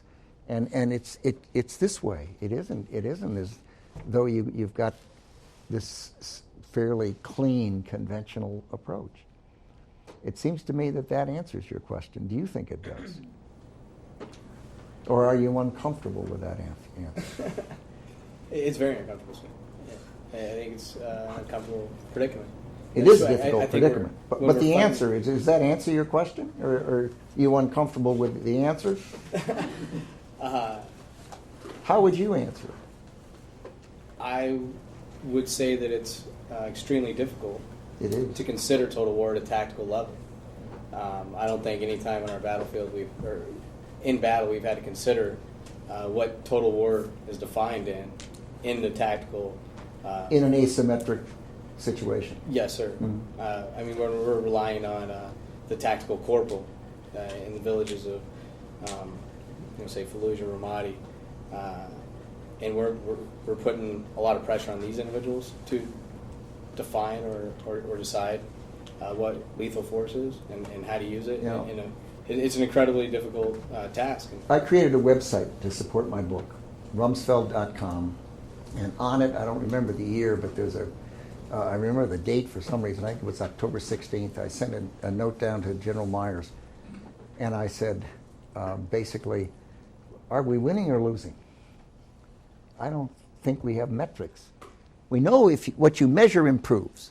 We know that you get what you inspect, not what you expect. But what are the metrics that we have that shows that we're killing or capturing or dissuading faster than they're recruiting and funding and training? We don't have metrics to do that because it's a mystery. It's a black box out there. And you might go to the website. The website, to my utter amazement, I have something like 265,000 documents. I put 4,200 plus on the website. And it's had over 40 million hits on that website since February 8th of last year. That sounds to me like a lot. But that Adlai Stevenson speech I quoted earlier is on it, and that memo is on it. It may be October 16th of 03. You can enter with a date or a subject or a name. But it showed my concern with the question you're posing. How do we know whether we're gaining traction? Is it by minds changed in the ideological competition of ideas? Is it by numbers of contributions going into terrorist organizations being stopped or slowed in some way? Is it the number of countries that are becoming less hospitable to terrorist organizations training on their landscape? What are the measurements? You have to have metrics if you're going to know how you're doing. And it's hard. It's tough stuff. Talking about metrics, do we have any metrics, and what's the forecast for the Iranian nuclear development program? That's a tough one there. What should we be doing? What are the political implications? Well, you have a country that calls the United States the Great Satan and the evilest thing on the face of the earth. You have a country that calls Israel the little Satan and deserves to be shoved in the sea or incinerated, and that the Jewish people have no right to a state. You have a country that is actively supporting terrorism in a number of parts of the world, and they are, without question, they have enormous oil reserves and energy capabilities. They don't need nuclear power for energy to turn their lights on, that's for sure. And everyone seems to agree. I'm no expert, and I've been out of government for 6 months, but everyone seems to agree they're on a path towards developing a nuclear capability. From the standpoint of the United States, their behavior would be different if they had a nuclear weapon. They would have a capability that would be persuasive and intimidating to other countries, not to us, and we're a long ways away. But they can reach us. I mean, they've taken a ship down a river into the sea, Caspian Sea, and launched a missile from it. So you don't need a ICBM with a nuclear weapon on it to reach the United States. The radar signals out of the kinds of cargo ships that go in and out of that sea are common, and it'd be almost impossible to figure out which ship actually did that, and they've done it, so they can do that. Now, one of the best things a person can do, it seems to me, is to try to put themselves in somebody else's shoes and ask yourself, if you were an Iranian, how would you behave? And what would you do with that capability? It's a little hard because they are directed by a faith, a religion, an ideology that is quite different from what we are. It's also interesting to put yourself in the shoes of an Israeli. I mean, a reasonable Israeli leader, knowing what they say, knowing what their behavior pattern's been, knowing if they had a nuclear weapon, that these people there in charge of the country, not the vast majority of the Iranian people, but the leadership of the country, clearly would put Israel at risk. And one has to assume that a responsible Israeli leader, getting up in the morning and looking at his country, which is about that wide, when you're in a jet aircraft coming in from the Med, you better start turning the minute you cross the coastline. Otherwise, you're going to be going right through Israel. It's so small. Very small population. What kind of risk do they want to take? One has to assume that they would do something. I also have to assume that their intelligence is probably better than ours. Where the Iranians are on that journey, which I believe is a journey towards the development and fabrication of nuclear weapons. But where they are on that journey, I don't know. I've heard so many different estimates for so many years that I know I don't know. It is, think of it this way, it's a known unknown. We have time for a few more questions. Mr. Lacey? Mr. Secretary, sir, you briefly mentioned the changing of institutions at the inflection points. And I was just curious to get more of your thoughts on what you think the role of NATO is today, particularly with European countries slashing their defense budgets. Yeah. Well, the European countries are down below 2%.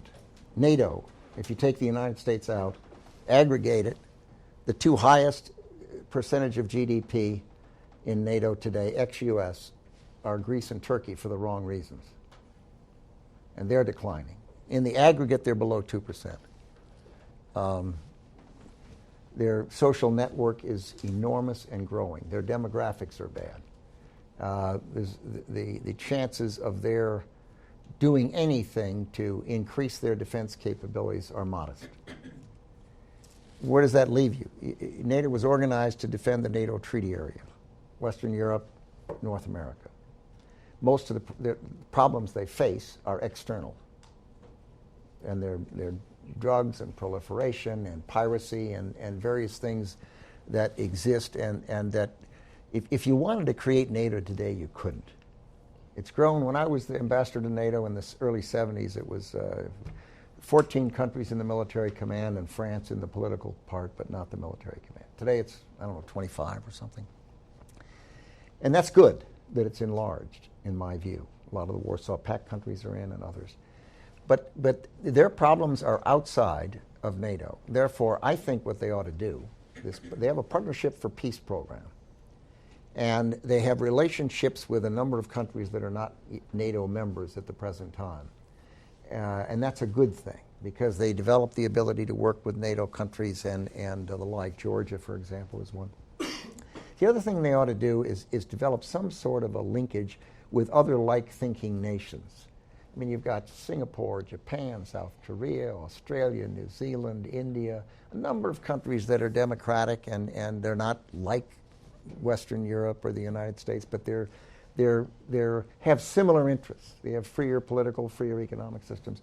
And some sort of a linkage with some of those countries, it seemed to me, would enable NATO to arrange itself with added military capability and do a better job of assuring the interests of the NATO countries from a security standpoint, much better than they can today.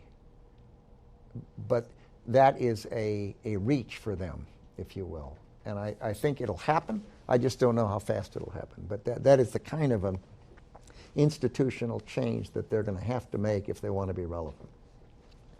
Cadet Stewart. This is slightly hypothetical. In your opinion, if the Assad regime did fall in Syria, do you have any possible thought on what the Iranian leadership's course of action may be? Well, I don't, but they have enormous influence in Syria. They're important for Syria's weapons. They're important for politically. They're important financially. I think that it would be unlikely if the Assad government fell that it would be replaced by a Alawite government because it's such a small minority in the country. I think the Iranians would have enormous influence as to what actually evolved as that leadership, and my guess is it would be something that would be much more to the side of the extremists and the Muslim Brotherhood or Salafists or the people who would better fit the Iranian leadership's view of the world. But that is a guess. And besides that, I don't answer hypothetical questions. Cadet Slater. Mr. Secretary, you talked about the spectrum of more and less free states. So when we're doing our foreign policy, how do we decide whether we support or chastise a state on that spectrum? Is there a certain minimum below which we can't support a state? Or is it, like you said, the rate of improvement that matters? And how do you decide that? Imperfectly. Our country, we have a Congress, we have an executive branch. We're influenced by the media. We're influenced by international views on these things. And we kind of reach around and try to figure it out. I think the truth is, if we decided we would be purists and we would only have relationships with countries that were like us, we would have about 3 or 4 relationships in the world.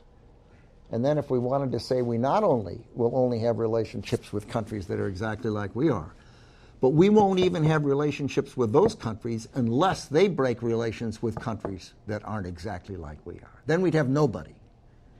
So we know that we can't be purists. We have to say, okay, we're going to deal with people who are different. And the overwhelming majority of the people in the world are different. Their countries are different. We have to accept that. Now, is there a minimum? Well, yeah. I mean, Nazi Germany, going around occupying other countries, doing things. There's a limit. Ought the limit to be because Musharraf goes to work in a uniform instead of civilian clothes? I think not. Why? What do we have? We have, if you take a piece of paper and you draw a circle, and then you divide it into 3s, and you say, these are our political interests. We want to deal with countries like our political. We have economic interests, and they're different from our political interests. We have countries where we have terribly important economic interests and don't have political similarities. Then we have security interests. And some people say, well, human rights trumps security, or economic interests trumps security interests, and can be arbitrary like. I don't think anything trumps anything in my view. I think we have to make a judgment. But if you look at draw a circle, you're going to find some countries where we only have political interests, or we only have economic, or we only have security, some where we have 2 of the 3, and very few where we have all 3. That is why I made my point. I think what's important is not our countries exactly like we are, because there's so few that are, but which way are they moving? Are they moving in a direction? How can we encourage them to move towards freer political and freer economic systems? Because that is in their interest, that is in our interest, that is in the world's interest. And anything we can do to encourage that. Becoming highly judgmental and making a decision simply because they're different than we are, we're not going to deal with them. We did this We did it with Pakistan. We did it with Indonesia, two of the largest Muslim countries in the world, 10, 20, 30 years ago. Oh, it made us feel terrific. We felt wonderful. Think of it. We didn't like the way the Indonesian police were behaving, so we severed military-to-military relationships. So what happened?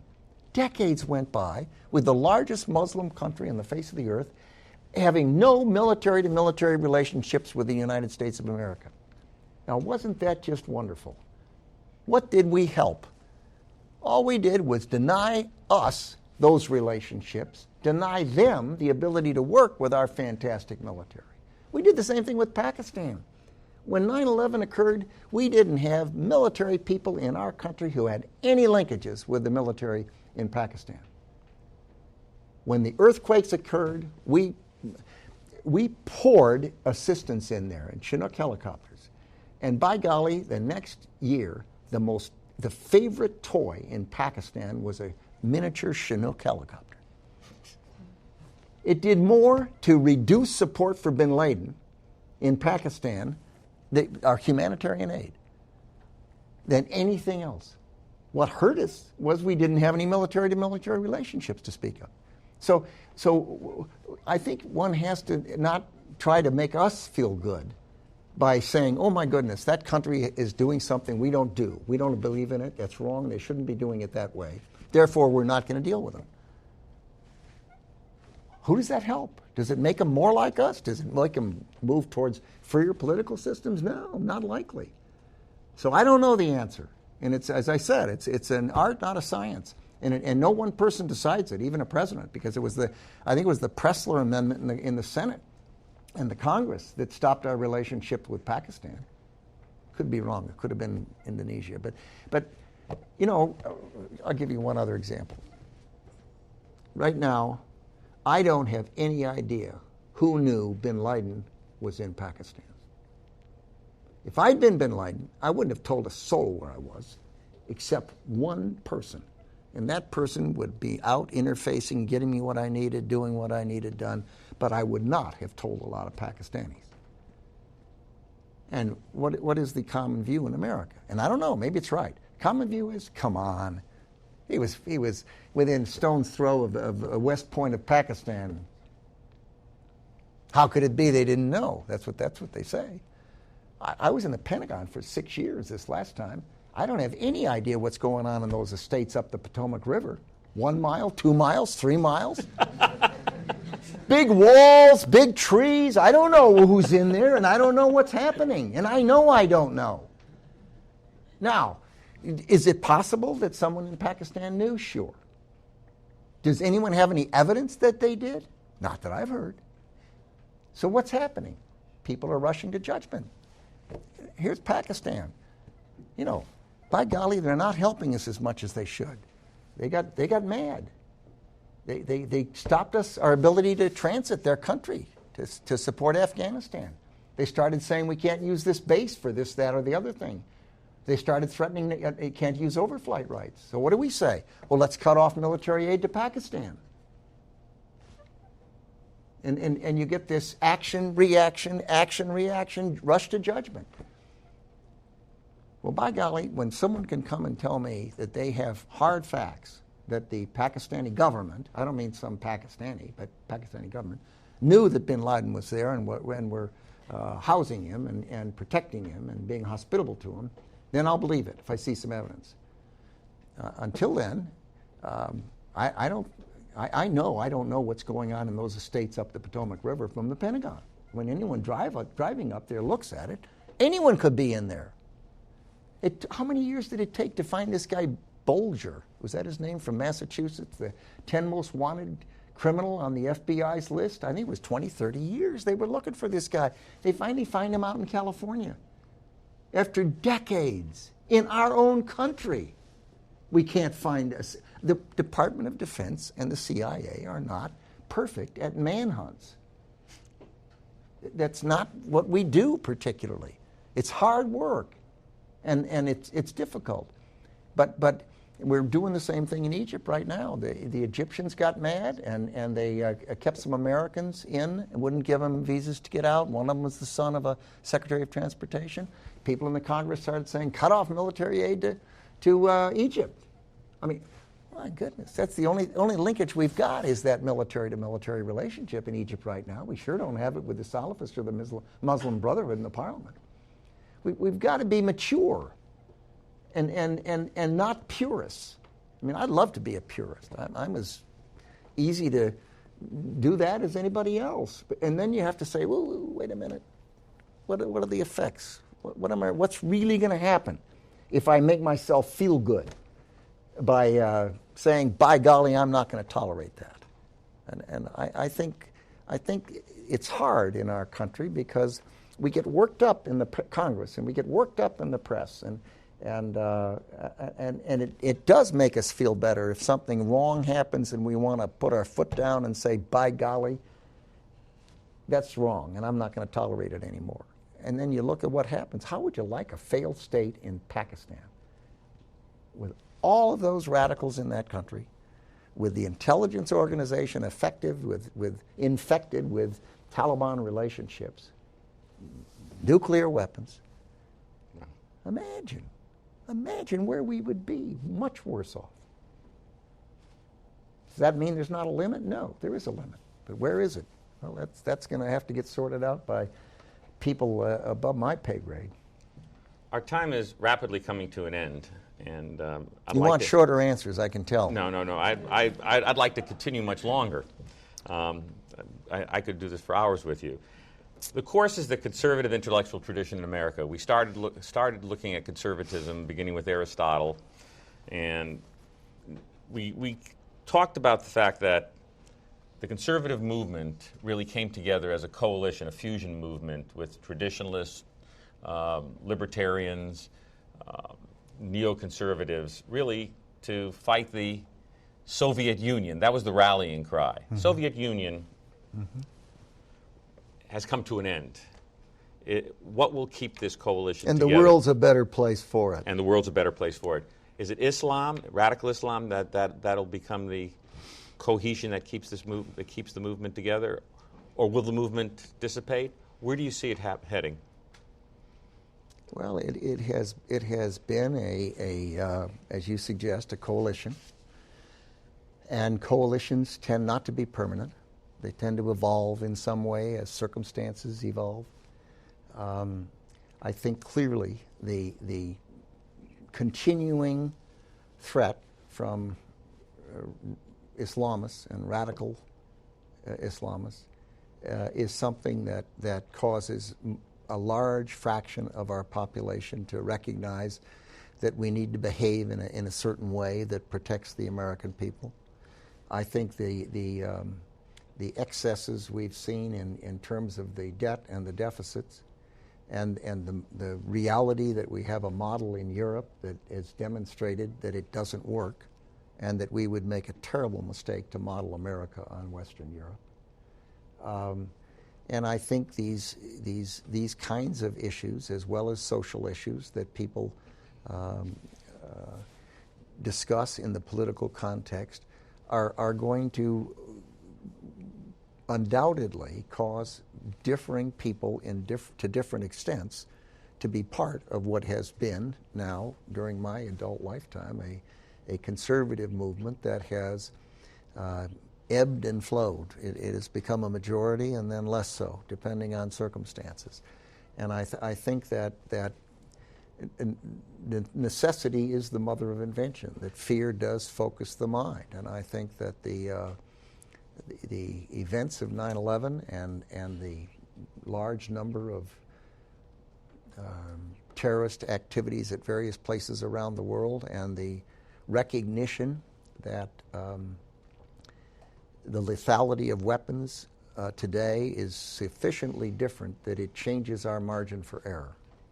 I think the threat of debt and the prospect that this country could end up for the first time with a generation that had fewer opportunities and less prospects is a serious problem. And I think it registers on people. That amount of debt it can't be sustained. It is crushing. It'll change the lives of the next generation if we don't decide and resolve that we're going to do something about it. I don't know. in life, there is a tipping point. And where it is, nobody knows. You can't predict it. But if today we've got something in the mid-40% of the American people receiving from the federal government and not giving, not participating, gets the benefits of our national defense and the benefits of the things the federal government does, but pays no federal taxes, one has to worry that they might have a pattern, as we've seen in other countries, of supporting people for public office who will promise more. And if they do, then they will get more. And more means more debt and larger deficits and less prospects for the next generation. So where is that tipping point? Is it 45%? Is it 50%? Where is it? And I don't know. But I think that that we have to be realistic about it, that the conservative intellectual tradition in this country has not been static. It's evolved, is not likely to stay static in terms of the mix of reasons that people support that movement, that tradition. And I also think that it's inevitable that it will ebb and flow. All I can say is that as a conservative, I think that we have to recognize we have to not allow us to arrive at a tipping point where the behavior pattern alters the direction of this great country. And I think that I had an Asian leader call me on the phone and say to me about 6-8 months ago, I never thought I'd live to see the day when adults in the United States government would be modeling America on Europe. That model doesn't work. It's not working. They're in a crisis, an economic crisis, and we can't let that happen here. Wow. A great honor and a great education. Secretary Donald Rumsfeld, thank you so much for joining us here at the Citadel. Thank you, sir.